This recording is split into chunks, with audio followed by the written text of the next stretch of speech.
Hello dear students, tenth वाले सभी बच्चे हिंदी और इंग्लिश मीडियम के जो हैं उनका हमारे यूट्यूब चैनल पर फिर से स्वागत है मैथ्स बाय राजेश सर में। तो टेंथ वालों के लिए हमारा जो चैप्टर चला हुआ है वो 7वां चैप्टर है भाई। और 7वां चैप्टर जो हमारा कोऑर्डिनेट ज्योमेट्री है उसके हमने 7.1 और 7.1 पूरी और 7.2 के हमने 8 सम कर लिए हैं। अब 9वां और 10वां सम हमारे पास बचे हैं, आज उनको हम करने जा रहे हैं। तो देखते हैं कि 9वां और 10वां सवाल में फार्मूला वही है भाई जिसके अंदर डिस्टेंस फॉर्मूला भी लगता है और हमारा सेक्शन फॉर्मूला भी लगता है। तो 9वां सम में क्या दिया है, तो find the coordinates of the point which divide the line segment joining the point A and B. यानी कि ए और बी दो पॉइंट दिए हुए थे भाई और इन दोनों को ज्वाइन कर दिया और ज्वाइन करने से क्या प्राप्त होगा, लाइन सेगमेंट जी दिया, एक लाइन सेगमेंट बन जाएगा दोनों को ज्वाइन करने से। और इनटू 4 इक्वल पार्ट जी, और 4 भागों में इसको बांटते हैं, उसके हमने क्या फाइंड करने हैं, कोऑर्डिनेट जी। फाइंड द कोऑर्डिनेट्स लिखा, उसके कोऑर्डिनेट फाइंड करो जी। जो ए और बी को मिलाने से जो रेखाखंड हमारे पास प्राप्त होगा, जो इस रेखाखंड को 4 समान भागों में बिंदु बांटते हैं, तो 4 समान भागों में जो बिंदु इसको बांटेंगे उसके हमने कोऑर्डिनेट्स फाइंड करने हैं। अब ए और बी को तो हमने मिला दिया, अब इसके 4 समान भाग करने हैं भाई। कैसे करोगे, जैसे हमने बीच में एक पॉइंट ले लिया, बिल्कुल बीच में ले लिया जी। अब कितने भाग हो गए हमारे जी, 2 इक्वल पार्ट हो गए जी। अब इन दोनों में से एक पॉइंट इनके बीच में ले लिया, बिल्कुल बीच में जी, और एक इन दोनों के बीच में ले लिया। तो ये ध्यान रखना है, यदि किसी के 2 समान भाग करने हैं तो सिर्फ एक ही पॉइंट बीच में मिलेगा, 3 समान भाग करने हैं तो 3 के लिए 2 पॉइंट बीच में मिलेंगे, 4 समान भाग करने तो हमने 3 पॉइंट बीच में मिलेंगे जी। तो 3 पॉइंट जब जाके 4 भाग होंगे उसके जी, तो 3 पॉइंट हमने देखो बिल्कुल बीच में लिया जी, इन दोनों को फिर बीच में ले लिया और इन दोनों को फिर बीच में ले लिया। तो ये 3 पॉइंट ले लिए जो इसको ए बी को 4 बराबर बराबर हिस्सों में बांटते हैं।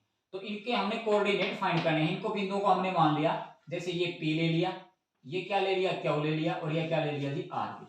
तो पी क्यू आर के हमने कोऑर्डिनेट्स फाइंड करने हैं। तो कैसे ज्ञात करेंगे, बहुत सारे तरीके हैं, मतलब इसका रेशो के द्वारा निकाल, इसको एक तारीख बता देता हूं। जो पी पॉइंट है वो ए बी को 1:3 में डिवाइड कर रहा है। देखो यहां पर 1, यहां पर 3, और जी क्यू के निकालेंगे 2:2 जी, और जी आर की कोऑर्डिनेट फाइंड करेंगे तो उर्ली साइड में 3 भाग बच गए, परली साइड में 1 बच गया, तो 3:1 में जी। ऐसे करके भी हम निकाल सकें, लेकिन इससे भी सेम आसान सा तरीका इसी प्रकार जी कैसे निकालेंगे, जो क्यू है वो पूरे ए बी का मिड पॉइंट है, जो क्यू है वो ए बी का बिल्कुल मिड पॉइंट है। तो हम क्या करेंगे जी, ये मिड पॉइंट जो क्यू है इसके हम कोऑर्डिनेट फाइंड कर लेंगे जी। फार्मूला कौन सा लगा देंगे, mid point formula, x1 plus में x2 बटे 2 में 2 और y1 प्लस में y2 बटे में 2, दोनों का बटे में 2 2 करके जी हमारे पास q के कोऑर्डिनेट फाइंड हो जाएंगे जी। जब q के कोऑर्डिनेट हमारे पास फाइंड हो जाएंगे तो तब a और q के जब हमारे पास क्लियर हैं तो p मिड पॉइंट हो गया। तो मिड पॉइंट p के भी ऐसे निकाल देंगे, x1 प्लस में x2 बटे 2 और y1 प्लस में y2 बटे 2, इसके आपने काटे दिए जी। इसके निकालने के बाद जी फिर हमारे पास प्रॉब्लम है नहीं। अब q के निकाल रखे तो r मिड पॉइंट होगा, किसका, qb का। qb का मिड पॉइंट कौन हो गया जी, r। तो r मध्य बिंदु जब ab का है तो r की कैसे निकालोगे जी, इन अगले को जोड़ को बटा दो जी, पिछले पिछले को जोड़ को बटा दो, इसके r क्लियर हो जाएंगे। तो ऐसे निकाल लोगे तो बड़ा इजी रहेगा। अनुपात में कई बार बच्चे उलझ जाते हैं, तो नहीं उलझना है तो स्टार्ट कर देते हैं इसको भाई। सॉल्यूशन लगा के हल लगा दिया भाई। कौन है मध्य बिंदु क्यू, सबसे पहले हिंदी वाले भी लिख लेना, यहां जो क्यू है वो ए बी का मध्य बिंदु है, क्यू ए बी का मध्य बिंदु है, बिंदु जो क्यू देख है जी। तो हम क्या लिखेंगे, Q is mid point of A B, यानी कि जो क्यू है वो ए बी का मध्य बिंदु है। अब मिड पॉइंट फार्मूला लगा दिया, by using mid point formula.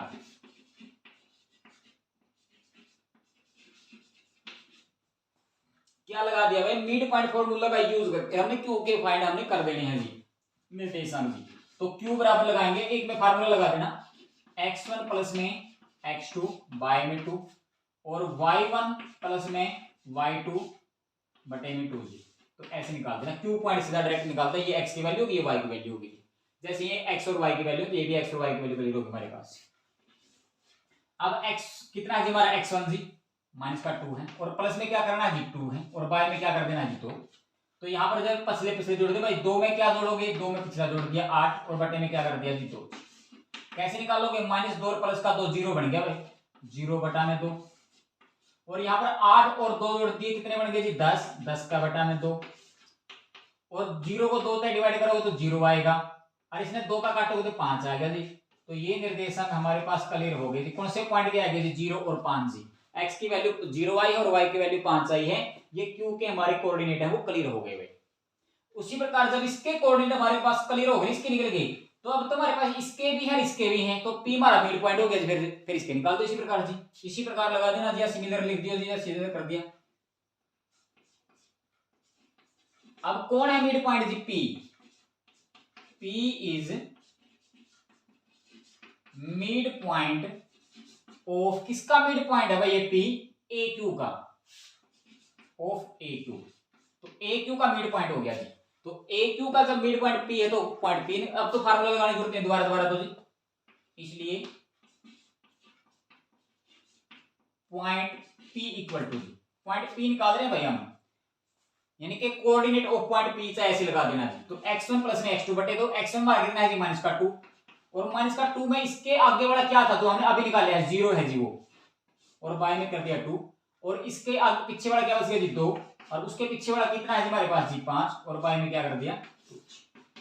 तो माइनस का 2 और 0, तो माइनस का 2 ही रहेगा भाई, और बटा में 2 है हमारे पास जी, और 5 में 2 जोड़ दिया तो 7 हो गया, 7 बटे में 2।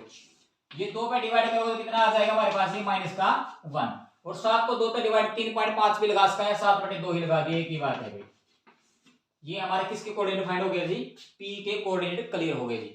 अब कौन मिड पॉइंट बच गया, R मिड पॉइंट बच गया, किसका बच गया, Q का, QB का मिड पॉइंट कौन हमारे पास जी R, एंड लगा दिया, स्टार्ट कर दिया इसका भी, and R is mid point of QB। तो QB का मिड पॉइंट कौन हो गया हमारे पास जी R is a mid point of QB। तो अब Q किसके निकालने हमने जी, R के निकालने हैं, इसलिए कोऑर्डिनेट ऑफ पॉइंट R जी। तो R के कोऑर्डिनेट हमने फाइंड करने, वही फार्मूला x1 प्लस में x2 बटे 2, y1 प्लस में y2 बटे 2 जी। तो हमारे R के निकालने, तो इसका पहला पॉइंट क्या निकाला था हमने 0, 0 और 2 जोड़ देना भाई, 0 प्लस में 2 का y में 2 कर दिया, और इसका पीछे वाला क्या निकाला था 5, 5 में 8 जोड़ दो, तो 5 प्लस में 8 और y में 2 कर दो, तो 2 और 0 जोड़ोगे तो 2 ही रहेगा, 2 बटा में 2, और ये बन गई जी 13, 13 बटे में 2, और 2 का इसमें डिवाइड करो तो यहाँ पर तुम्हारा आ गया जी 1, और 13 बटे 2 काटो 6.5 लगा दिया, 13 बटे 2 ही लगा दी, बात बराबर है जी। तो ये कोऑर्डिनेट हो गए भाई हमारे पास, ये कोऑर्डिनेट तो किसके हो गए हमारे जी P के, ये किसके हो गए जी Q के, और ये किसके हो गए जी R के। ये तीनों के तीनों जो पॉइंट है वो AB को 3 समान भागों में, 4 समान भागों में बांटते हैं। तो ये था हमारा सम भी 9वां। तो 9वां सम बिल्कुल इजी था, 4 समान भागों में कोई प्रॉब्लम नहीं है कि कोई बच्चा ऐसे निकालना चाहता है ना भाई, हम तो जी P के निकाल लेंगे, तो पहले P के निकालने हैं हमने, तो यहाँ पर 1:3 ले लेना, 1:3 लेके निकाल देना, क्यों के निकाल के 2:2 ले या 1:1 भी मान जाएंगे इसको, तो सेम रेशो हो गया। और जो R के निकालोगे तो 3:1 लेके निकालना पड़ेगा, तब भी हमारा यही आंसर आने वाला है, लेकिन ये थोड़ा इजी पड़ेगा, तो इस प्रकार करोगे तो बहुत बढ़िया रहेगा जी। तो ये था हमारा 9वां सवाल। उसके बाद जी देखते हैं जी 10वां में क्या है। तो 10वां सवाल में क्या है तो वो देखते हैं। तो 9वां सम के बाद हमारा 10वां सम और एक्सरसाइज 7.2 का लास्ट सम भी यही है भाई, 10वां सम। इंपॉर्टेंट भी है पेपर के लिए, वेरी वेरी इंपॉर्टेंट है। तो इन्होंने इसमें क्या दिया है, find the area of rhombus. तो रोम्बस का एरिया, रोम्बस क्या होता है, रोम्बस बोलते हैं जिसकी 4 भुजाएं समान हो, समचतुर्भुज बोलते हैं, समचतुर्भुज जिसकी 4 की 4 भुजाएं समान होती हैं वो समचतुर्भुज होता है, इसको हम रोम्बस बोल देते हैं जी। इफ इट्स वर्टेक्स आर, ये देखिए 3 0 4 5 है, -1 4 है, एंड माइनस का 2 और माइनस का 1 है, टेकन इन ऑर्डर जी। तो लगातार क्रम में दे रखे हैं 4 के 4। ये शीर्ष हैं, किसके शीर्ष हैं, एक रोम्बस, एक चतुर्भुज, समचतुर्भुज की चारों साइड बराबर है जी।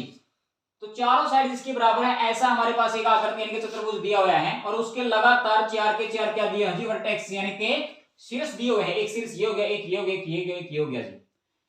एक समचतुर्भुज का क्षेत्रफल ज्ञात करो, ये बोल रहे हैं find the area of rhombus. Rhombus का एरिया ज्ञात करो, क्षेत्रफल ज्ञात करो, जिसके चारों के चार शीर्ष हमारे पास दिए हुए हैं। तो भाई समचतुर्भुज का क्षेत्रफल के दो फार्मूले हैं, समचतुर्भुज का, समांतर चतुर्भुज का, जिसको आप पैरेललोग्राम बोला, मैंने पहले भी बताया था। तो वैसे फार्मूला होता है जी, यदि इसका अपना क्षेत्रफल निकालना तो हमें इसका एक बेस चाहिए और एक इसकी ऊंचाई चाहिए, ऐसे दी, ऐसे हम इसकी ऊंचाई ले लेते हैं सीधी, तो बेस मल्टीप्लाई हाइट यानी कि आधार गुणा ऊंचाई के रूप में कर देंगे, इसका क्षेत्रफल क्लियर हो जाएगा। लेकिन जब नहीं दिए हैं तो फिर हमारे पास एक फार्मूला और है, यदि हमारे पास ये और ये दोनों डायगोनलाइज हैं तो इन दोनों डायगोनलों का गुणनफल का हाफ, यानी कि दोनों विकर्णों का यदि हम गुणनफल करते हैं उनका आधा क्या कहलाता है, इस समचतुर्भुज का क्षेत्रफल कहलाता है जी। दोनों का गुणनफल बटा में 2 कर दिया, या क्या लिखते हैं 1/2 गुणा में दोनों विकर्णों का गुणनफल, या क्या लिख दिया 1/2 मल्टीप्लाई में पहला विकर्ण गुणा में दूसरा विकर्ण, या 1/2 मल्टीप्लाई d1 गुणा में d2, पहला डायगोनल गुणा में दूसरा डायगोनल जी। या जैसे हमारे यहाँ पर डायगोनल कौन सी है जी, एक तो डायगोनल हमारे पास जी AC है और यहाँ पर दूसरा डायगोनल हमारे पास जी BD।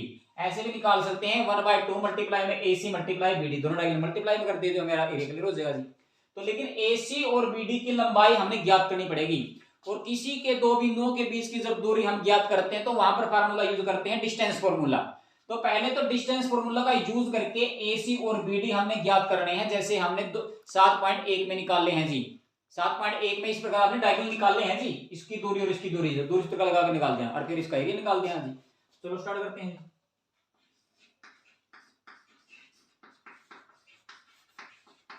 चारों शीर्ष हमने ले लिए, विकर्ण हमने ले लिए, जो किसका प्रयोग करोगे डिस्टेंस फार्मूला का, बाय डिस्टेंस फार्मूला जी।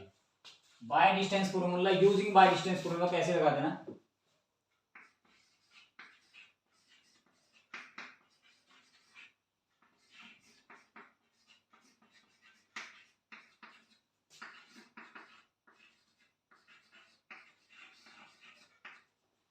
क्या कर दिया बाय यूजिंग डिस्टेंस फार्मूला।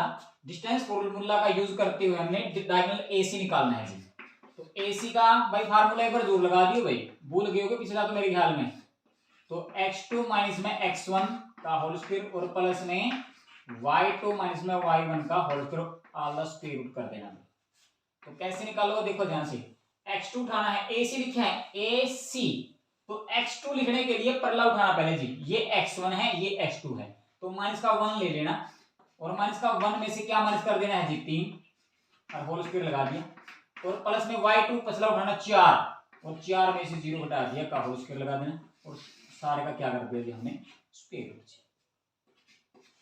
तो माइनस का 1 और माइनस का 3 भाई दोनों कितने हो गए जी माइनस के 4 का स्क्वायर, और प्लस में 4 में से 0 गए तो 4 ही बचा 4 का स्क्वायर, और माइनस का हो या प्लस का हो डबल गुना करोगे तो प्लस में ही आने हैं, तो -4 का स्क्वायर करेंगे तो वो भी 16 आएगा, और 4 का स्क्वायर करेंगे तो तब भी 16 आएगा, और दोनों को यदि हम जोड़ देते हैं तो टोटल हो जाएगा हमारे पास स्क्वायर रूट में 32। ऐसा हमारे पहले एक्सरसाइज में भी आया हुआ है। और 32 के यदि हम फैक्टर करें, 2 पे डिवाइड करते हैं तो 16 आएगा, फिर 2 पे डिवाइड करते हैं तो 8 आएगा, और 8 के फैक्टर बनेंगे जी 2 2 और 2, यानी कि 2 दूनी 4 दूनी 8 दूनी 16 दूनी 32, 2 है जो वो 5 बार आएगा, तो 2 5 बार आएगा तो जो आप उसका पेड़ बनाओगे 2 जोड़े बन जाएंगे 2 2 के जी, और 1 2 का हमारा जो है वो अंदर आ जाएगा, तो इनके 2 दूनी 4 बाहर निकल जाएगा, और अंदर में क्या रहेगा जी पीछे इसके बाद में लगा देना भी यूनिट लगा देना, यूनिट यदि अपना एरिया निकालना है तो यदि 4 अंदर जाता है डबल में हो जाएगा, 4 4 16 दूनी 32 वही बनेगा जी। एक और डायगोनल निकालना आपने, एंड डायगोनल कौन सा रहेगा हमारा जी BD, तो BD भी ऐसे निकालनी है, एक बार फार्मूला लगा दोबारा लगाने की जरूरत नहीं, BD D के उठाओ पहला, D का जी माइनस का 2, और माइनस का 2 में से माइनस कर दिया ये वाला 4 जी, होल स्क्वायर लगा दिया, और प्लस में फिर पीछे वाला माइनस का 1, और माइनस का क्या कर दिया जी 5 का होल स्क्वायर, और माइनस का 2 और माइनस का 4 हो गए माइनस के 6 भाई, और माइनस के 6 का स्क्वायर लगाना है, और प्लस में माइनस के 6 ये बन गए, इसका भी स्क्वायर कर दिया, और यहाँ पर जी देखो माइनस का 6 की डबल मल्टीप्लाई करते हो तो कितना बन जाएगा 36, और ये भी पहला कितना बनेगा 36, और 36 और 36 का जोड़ करेंगे तो कितना हो जाएगा 72, और 72 के यदि टुकड़े करेंगे तो कैसे बनेंगे जी 2 पे काटोगे 36, फिर 2 पे काटोगे 18, फिर 2 पे काटोगे जी 9, और 9 के बढ़ गए 3 मल्टीप्लाई 3, यानी कि 2 2 2 3 3, 2 दूनी 4 दूनी 8, 8 तिया 24, 24 तिया 72। तो क्या क्या बना 2 2 2 3 3, यानी कि 2 तो आएगा 3 बार और 3 आएगा 2 बार। तो जोड़ा किस किसका बना, एक तो बना 2 का और एक बना किसका जी 3 का, एक 2 का एक 3 का, यानी कि 6 बार आएगा जी टोटल मिला के। और अंदर क्या रहेगा जी, अंदर रहेगा जी 2। अब 6 अंदर जाता डबल होके जाएगा जी, 6 की डबल गुना होके जाएगा अंदर जी, 6 6 36 हो जाए, 36 ने फिर बात करो जी वही नहीं। ये तो निकल गया हमारे डायगोनल जी। अब क्या निकालना है, एरिया ऑफ रोम्बस जी, इसलिए रोम्बस का हमने एरिया निकाला तो वो निकाल दो भाई, इसलिए एरिया ऑफ रोम्बस। तो इसका फार्मूला क्या होता था 1/2 गुणा में पहला डायगोनल गुणा में दूसरा डायगोनल। पहला क्या है AC, दूसरा क्या है BD, D1 गुणा में D2 कर दो, कोई एक ही बात है जी। यानी कि पहला डायगोनल ये डायगोनल 1 और मल्टीप्लाई में दूसरा डायगोनल 2 जी, ऐसे लगा देना 4√2 और दूसरा डायगोनल हमारे पास जी 6√2। तो इनकी हमने मल्टीप्लाई कर देनी है भाई। अब 2 के साथ में क्या कटेगा, ये काट, अंदर वाला में काटिए भाई, ध्यान देने बात, ये रूट में ये रूट से बाहर है तो इसको काट दो जी, 2 एकम 2, 2 दूनी 4। अब बार बार देखो क्या बचा, तो 6 बचे और एक 2 बचे, 6 दूनी 12 और स्क्वायर रूट में अंदर 2 है ये भी 2 है, तो दोनों की मल्टीप्लाई करते वो 4 आ गए। और उसके बाद जी 12 यूं का यूं और 4 का यदि स्क्वायर रूट निकालते तो 2 आएगा, इसका बाहर जोड़ा बन के 2 का जी बाहर निकाल दिया और 12 के 2 की मल्टीप्लाई कर दो कितना आ जाएगा हमारा जी 24। ये हमने क्षेत्रफल निकालना था इसका यूनिट स्क्वायर। तो क्षेत्रफल निकालने के लिए क्या करोगे जी, यूनिट स्क्वायर पक्का लगा दे, ये भी यूनिट था ये भी यूनिट में था। इसका जो अपना डायगोनल आया था 4√2 यूनिट आया था, ये 6 रूट स्क्वायर रूट में 2 यूनिट आया था जी। अब इनका एरिया निकालोगे तो 1/2 पहला में पहला विकर्ण जी और गुणा में दूसरा विकर्ण जी। तो पहला विकर्ण हमारे पास कितना था जी 4√2 था जी, और गुणा में दूसरा क्या था डायगोनल जी हमारे 6√2। तो दोनों डायगोनल गुणा कर दीजिए, बाई में 2 कर देना। तो बाई में 2 करने के बाद जी 2 के साथ में काटे तो 2 आ गया, 6 दूनी कितने हो गए जी हमारे 12 और √2 की मल्टीप्लाई कितनी आ गई हमारे पास जी √4 और 4 का जो रूट निकाले तो 2 आएगा। तो दोनों भी गुणा करोगे तो कितना आ जाएगा हमारी 24 यूनिट स्क्वायर। तो ये था हमारा कौन सा सम जी 10वां और लास्ट सम जी 7.2 एक्सरसाइज का। तो ये दोनों सम आज अच्छी तरह से करने हैं भाई, कल को फिर तुम्हारे लिए लेके आएंगे अगले एक्सरसाइज 7.3। तो 7.3 को लेके कल तुम्हारे सामने फिर उपस्थित होंगे, तब तक के लिए जय हिंद जय भारत।